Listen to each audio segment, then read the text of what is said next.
From the School of Journalism and Mass Communication at the University of North Carolina at Chapel Hill, this is Carolina Week.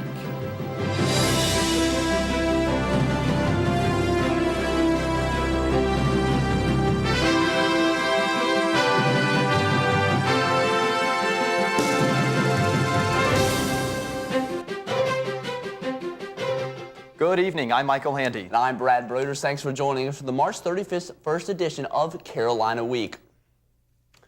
Our top story, the war in Iraq. Here are the latest headlines as of Monday, March 31st, 2003. Coalition forces are within 50 miles of Baghdad. On Monday, warplanes bombed parts of Baghdad and other key Iraqi military positions. Also, NBC has fired Peter Arnett, one of the very few journalists still in Baghdad. According to NBC, Arnett granted an interview with state-sponsored Iraqi TV and spoke out strongly against coalition forces. Regarding what some have called a pause in the action, retired Captain of Special Forces Craig Marks says it's necessary to win this war. You can't have continuous warfare. We have soldiers over there, not machines. They need to sleep. We have equipment that needs to be given maintenance. We need to get resupplies to these people. So far, 42 American soldiers have died in combat. One of those is from North Carolina. Also, 7 have been captured and 17 are still missing. New AIDS treatments have little impact if they are too expensive for the people who need them.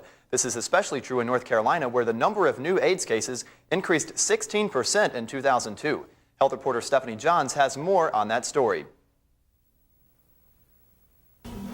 Health officials say there were more than 1,000 new cases of AIDS in North Carolina last year. Evelyn Faust is with the State Department of Health. North Carolina is one of about 12 other southern states who are continuing to report new HIV/AIDS cases year after year after year. In fact, when you look at the rest of the country, the South has the greatest number of new AIDS cases reported in the last 2 years than any other part of the country. The CDC reports that the number of AIDS cases in the United States actually decreased by less than 1% between 1990 and 2001. During that same period, the number of AIDS cases in North Carolina has almost doubled. The medications to treat new AIDS patients are expensive. The newest medication, Fusion, will be available this week. Makers of the drug say they expect that it will cost approximately $20,000 per year. Dr. Peter Leone of the Department of Public Health says it's cheaper in the long run for the government to pay for AIDS medications. It's cost effective to put people on therapy. We can keep them healthy, we can keep them working, we can keep them out of the hospital. So having an open program and allowing people to have access to care is not only humane, it makes good sense. Patients who qualify can turn to the North Carolina AIDS Drug Assistance Program to help them buy medications. But the program is having trouble keeping up with demand. Next week, the program will again close its doors to new patients. In Chapel Hill, I'm Stephanie Johns, Carolina Week. The North Carolina AIDS Drug Assistance Program is funded with state and federal money. Camas police have charged the UNC Chapel Hill senior with 3 felonies. Former Carolina football player Robert Allen Harris was charged with first-degree burglary, second-degree sexual offense, and attempted second-degree rape and misdemeanor assault on a woman. Police responded to a call at 4:30 Friday morning. The female had minor injuries and was transported to the ER. Coach John Bunning released this comment Monday afternoon. "I was shocked and dismayed to learn of the incident. It is a serious and unfortunate incident for all parties involved. The status of his scholarship will be reviewed by the Dean of Students after his case has gone through all legal channels." Harris tore his right ACL and LCL in an off-season strength and conditioning exercise. Listen up, seniors. There's less than 7 weeks until graduation, and a lot is happening before then. Here's a list of some things you should know. First, Senior Week is set for April 7th through the 12th. The week includes everything from a free barbecue dinner to opportunities to climb the bell tower. The Senior Ball will wrap up the week's festivities at the Moorhead Planetarium. Tickets are $15. Second, the last day to take the swim test is Friday, April 11th. You don't need an appointment to take the test in the Bowman Gray Swimming Pool. And be sure to get your announcements and other graduation supplies. You can order announcements online. To link to the site, go to our website at carolinaweek.org. Also, caps and gowns will be on sale in student stores May 12th through the 18th. What's a date with you worth? Some Carolina celebrities sold themselves recently for a good cause. Last Thursday's data auction at Players raised more than $1,300 for Orange County charities. Sponsored by Alpha Phi Omega Fraternity, the event featured 12 men and 6 women.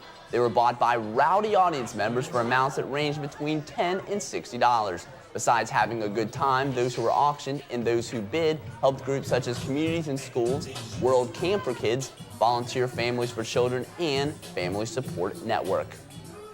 Well, I don't know about you, Michael, but I wasn't invited to the date auction. Yeah, I didn't get an invitation either. Maybe we're just not looking good enough today. I don't know. They're just missing out on the Carolina Week, people. Well, that does it for news. Stay tuned. Sports Spotlight is next.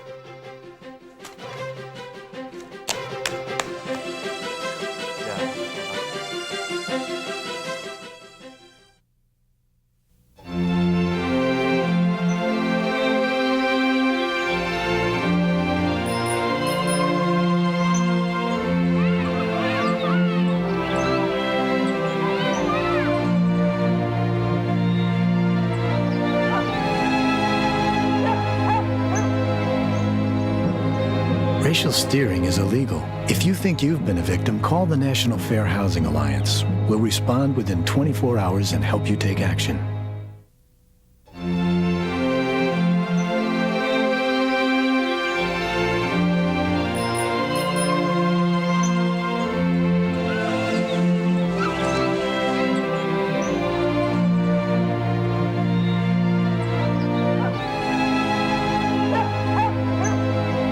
La evasión racial es ilegal. Si usted piensa haber sido una víctima, llame al National Fair Housing Alliance. Contestaremos su llamada en 24 horas y lo ayudaremos a tomar medidas.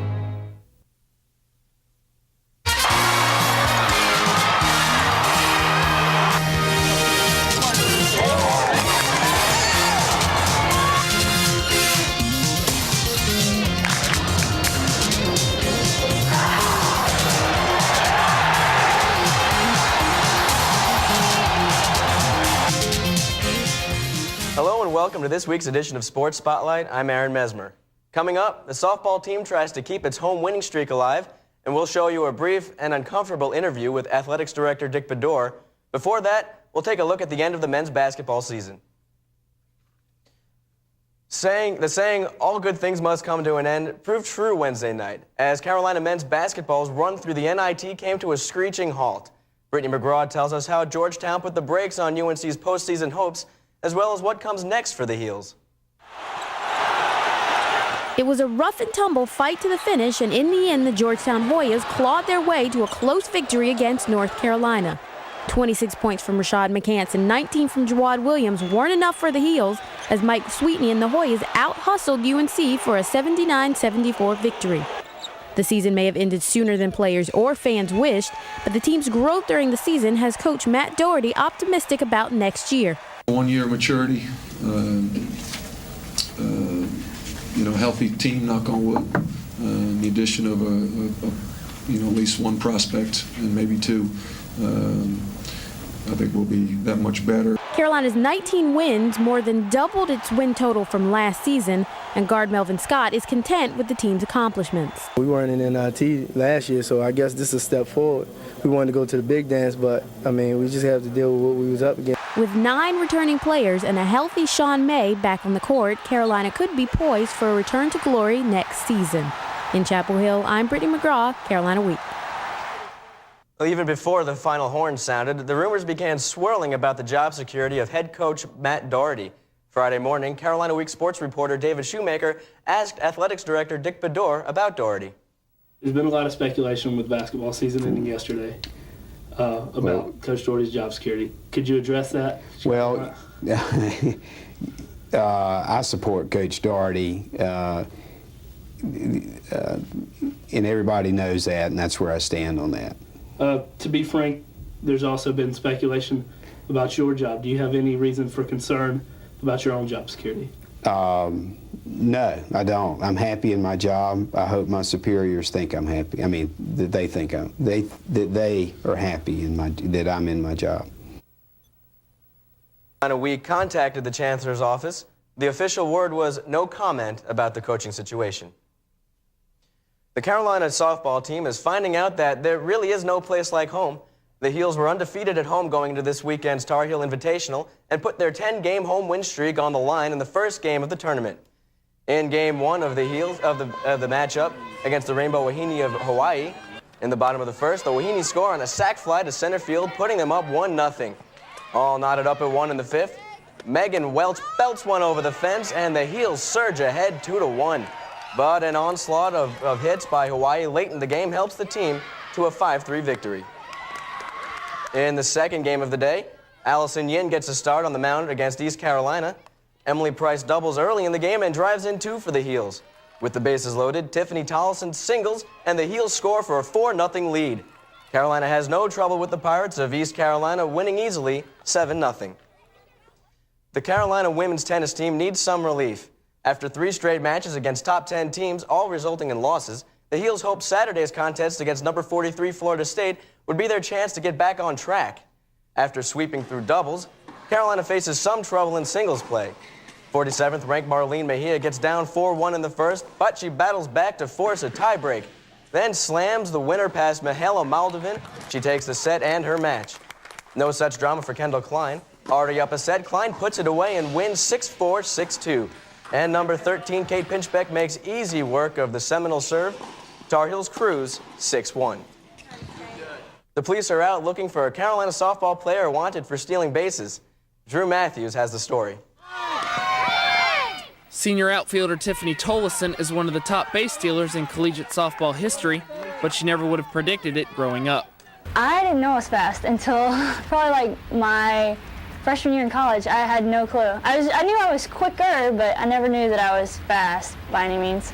Carolina coach Donna Papa can't believe Tollison didn't know about her gift. That's amazing to think you weren't that fast unless she wasn't timed by her coaches or something, because, I mean, she just flies down the line. I haven't seen anybody go that fast in a long time. Tollison went to Stetson University in Florida her freshman year.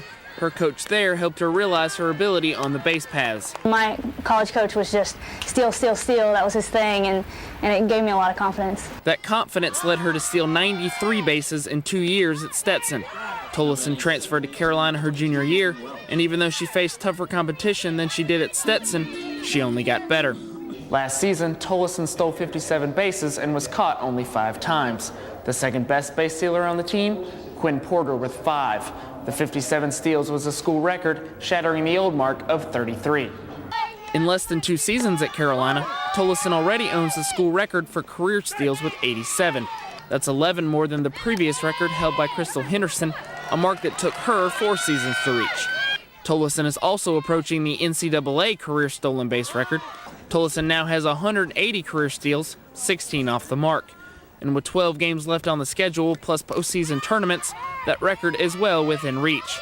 All of these statistics are impressive, considering softball players can't leave the base until the pitcher releases the ball. No matter what Tollison's final stats are, Papa says it's been a joy to have such a great base stealer and person on the team. You don't find that very much. So we're very fortunate to have somebody like that. We're certainly going to miss her next year. Opposing catchers, though, will be happy to see her gone.